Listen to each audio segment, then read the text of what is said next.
Hi, hello guys. Welcome ulit sa channel ko, Captain Alas YouTube channel.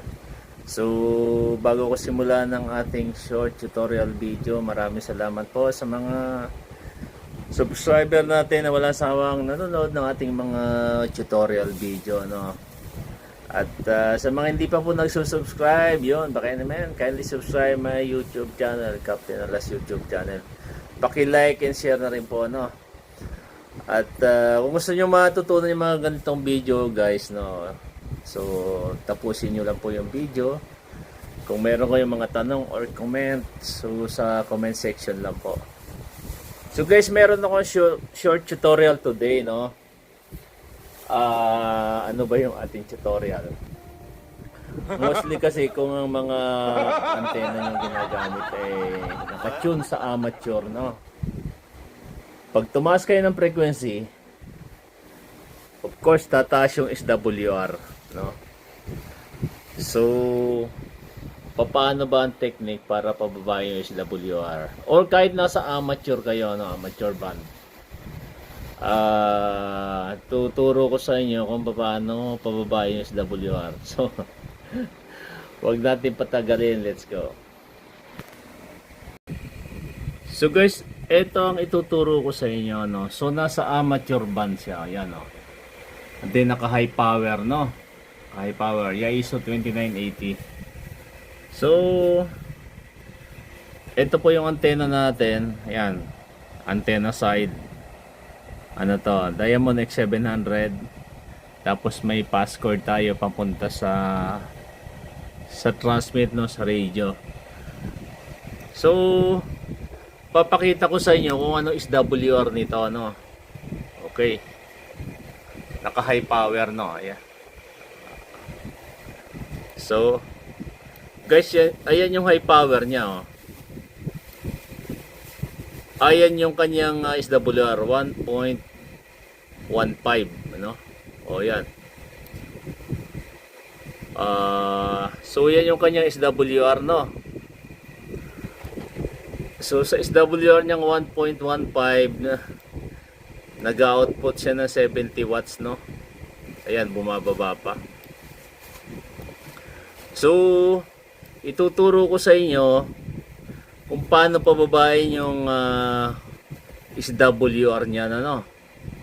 Hindi kayo magpuputol or wala kayong bubuksan sa radio.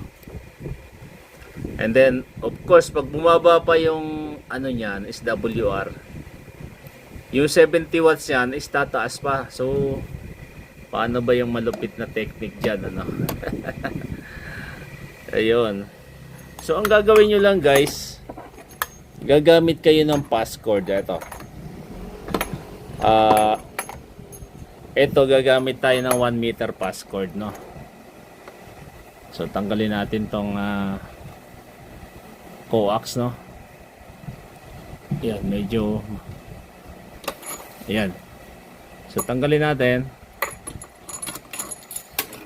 at papalitan natin ng itong passcord natin.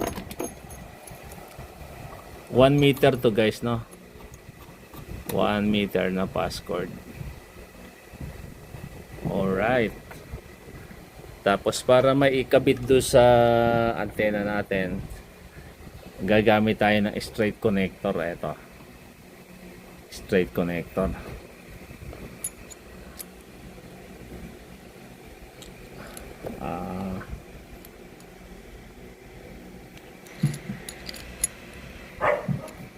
Ito guys, oh, straight connector.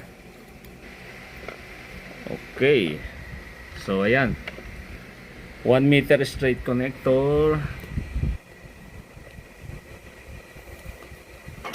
Tingnan natin kung nabago yung SWR, no? Kanina 1.15 ba yun? Ayan guys, oh, 1.09. And then from 70 watts naging 76 watts, no? Okay, so ang laki ng dagdag na watts, pansin nyo. Okay, so nagdagdag lang tayo ng 1 meter na passcord, no. Kasi from 70 watts naging 76 watts. So napakalaking Oy, nagse-77 pa, no? Napakalaging dagdag sa transmission nyo yon, no? Ayun, no, guys, no? So, ganun lang po. Mag-add lang kayo ng passcord, no? At least 1 meter, no? Gamit lang po kayo ng straight connector. So, etong passcord na to, sa online lang natin nabili to. Ilalagay ko sa comment section o sa description yung kanyang link para kung gusto nyo pwede ko kayong umorder. Ito na testing ko na to ng dummy load. Okay naman nakatune siya. One more time. Ayan, so bawasan natin ang output. Okay. O yung flat 1 na guys, no?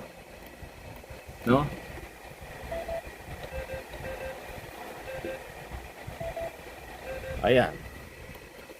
So flat 1 na siya, okay.